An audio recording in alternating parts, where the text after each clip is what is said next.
3 जुलाई 2023 की देर रात को राष्ट्रीय जांच एजेंसी एनआईए की 3 टीमें महाराष्ट्र के 3 सबसे बड़े शहरों की छोटी गलियों में चुपचाप दबे पांव आगे बढ़ रही थी, एक टिप का पीछा करते हुए कि वहां संदिग्ध आतंकी रह रहे थे।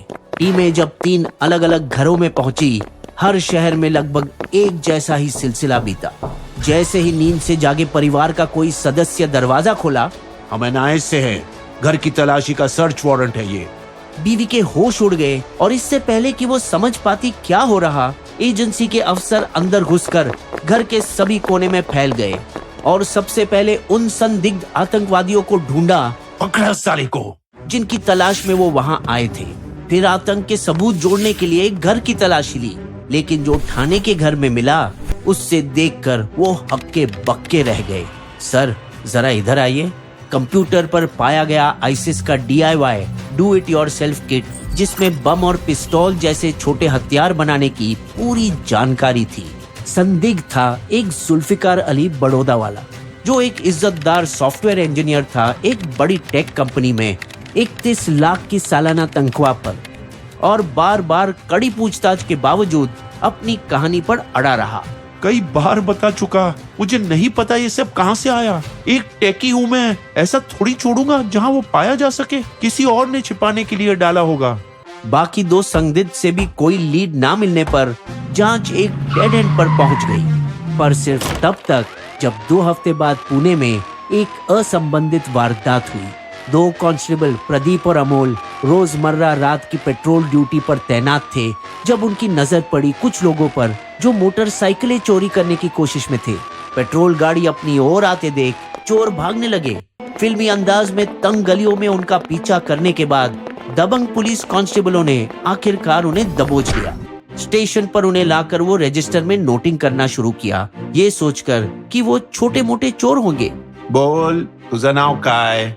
लेकिन जब उन चोरों में से एक झिझका, शफीउर, माफी साहब, शफी उजमा, उन्हें शक होने लगा। आधार कार्ड दाखव। लेकिन जब कांस्टेबल आधार पोर्टल से कार्ड मैच किया तो पाया कि नाम अलग थे। इतना हाई लेवल प्लानिंग सिर्फ बाइक चुराने वाले का काम नहीं हो सकता था। कुछ तो गड़बड़ है, हमें इनके घरों की तलाशी लेनी होगी। तो भांडा फोड़ने के लिए कांस्टेबल उसी रात उन चोरों को उनके जर्जर कमरों पर ले गए, जबकि बाहर दरवाजे पर सिर्फ एक छोटा सा ताला लगा हुआ था।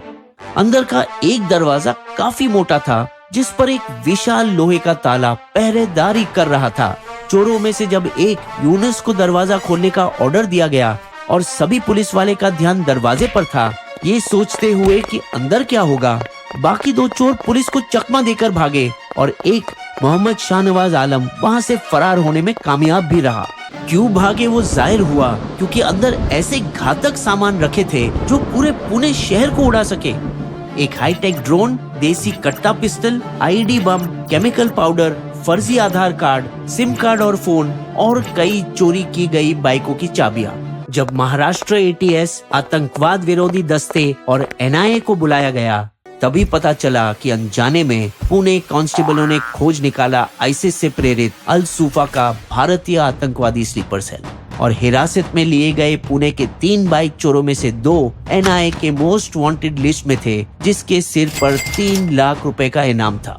और वे इस मॉड्यूल से बच के भागे हुए आतंकी थे जो मध्य प्रदेश के जुलवानिया गांव में मुर्गी घर के आड़ में युवाओं को गुमराह करके उनके दिमाग में कट्टरपंथी विचारधारा भरते थे, जिसका पुलिस ने पिछले मार्च 2022 में ही पर्दाफाश किया था एक और धमाकेदार वारदात के बाद, जब मध्य प्रदेश नंबर प्लेट वाली एक बोलेरो जीप राजस्थान के चित्तौड़गढ़ जिले में पुलिस नाकाबंदी से भागने की कोशिश की। लेकिन फिल्मी अंदाज में पुलिस ने उनका पीछा करके कार और उसमें बैठे 3 लोग को पकड़ा। गाड़ी के डिक्की में पुलिस को 12 किलोग्राम विस्फोट पाउडर, घड़ी, टाइमर और बैटरियां मिली, जो सामान वो जयपुर के एक सुनसान जगह पर छिपाने जा रहे थे और जिसका लोकेशन अपने आकाओं को व्हाट्सएप करना था एक सीरियल ब्लास्ट हमले की तैयारी के लिए।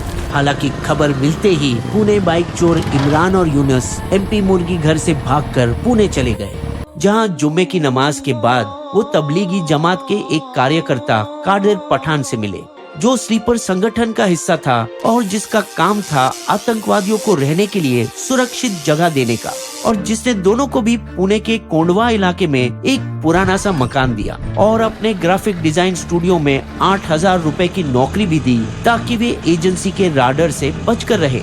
यहाँ पर उन्होंने अपने वो नकली आधार कार्ड बनाए जिसकी मदद से उन्होंने प्रतिबंधित केमिकल खरीदे और अपने बातचीत के लिए कोडवर्ड से बुलाया सिरका, सल्फ्यूरिक एसिड को गुलाब जल, एसीटोन और सबसे नमकीन शरबत हाइड्रोजन पेरोक्साइड के लिए, जिसका इस्तेमाल उनके ठिकाने पर आईडी इम्प्रोवाइज्ड एक्सप्लोजिव बम बनाने के लिए किया।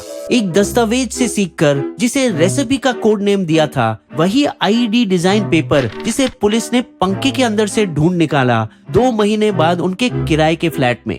बाइक चुराने का भी एक खास मकसद था जो पुलिस को अब समझ आया, ये कि वो घर में बने बमों को टेस्टिंग के लिए कहीं दूर ले जाने के लिए इस्तेमाल करते थे। सैकड़ों किलोमीटर की दूरी तय करके वो पुणे, कोल्हापुर और सतारा के घने जंगलों में जाकर, जहां वो सबसे पहले ड्रोन के जरिए उस जगह की छानबीन करते थे कि निश्चित हो कि जगह सुनसान है, फिर अपने बम बनाने का हुनर को टेस्ट करते, एक खास उपकरण पर विस्फोट की नुकसान पहुंचाने की क्षमता नाप के। जब एटीएस के बम निरोधक दस्ते ने पुणे की कोंडवा की बोपट घाट घाटी की छानबीन की तो उन्हें अमोनियम नाइट्रेट और अन्य विस्फोटकों के निशान मिले। इस तरह से विभिन्न राज्यों में हुई 3 अलग अलग घटनाओं को जोड़कर महाराष्ट्र एटीएस ने इस साल अगस्त में केस को पूरी तरह से समझा। जब्त किए गए लैपटॉप से मिले मुमकिन निशानों की तस्वीरों में मुंबई के कुलाबा का चाबड़ हाउस की तस्वीर भी शामिल थी, जो 2008 के मुंबई आतंकवादी हमलों में एक टारगेट था। ये संकेत देता है कि ये बार वो शायद 26/11 मुंबई हमले से भी एक बड़ी साजिश रचा रहे थे, लेकिन वो अब तक उस व्यक्ति की पहचान नहीं कर पाए जिसने आईडी रेसिपी दी, बम बनाना सिखाया और ऑपरेशन के लिए पैसे जुगाड़ा।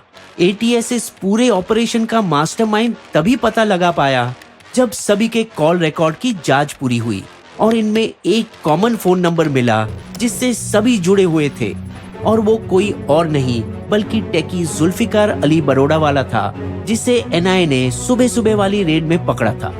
ऐसा माना जाता है कि बरोड़ा वाला ने महाराष्ट्र के रत्नागिरी के एक बचौलिए के जरिए पुणे में कादिर को पैसे पहुंचाया, जिसने फिर बाकी फुट गुर्गों में बांटा, जिसमें थे फरार तीसरा बाइक चोर जिसकी पहचान की गई मोहम्मद शाहनवाज आलम और 3 अन्य आतंकवादी। इसीलिए एनआईए सभी के तस्वीरें जारी की और उनकी गिरफ्तारी के लिए सूचना देने वाले को 3 लाख रुपए का इनाम देने की पेशकश की।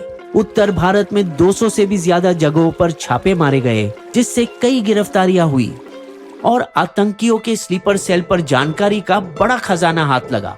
फिर भी 2 महीने लग गए, जबकि दिल्ली पुलिस का स्पेशल सेल ने आलम को पकड़ा एक छोटी सी झड़प के बाद अक्टूबर की शुरुआत में उनके दिल्ली के ठिकाने से।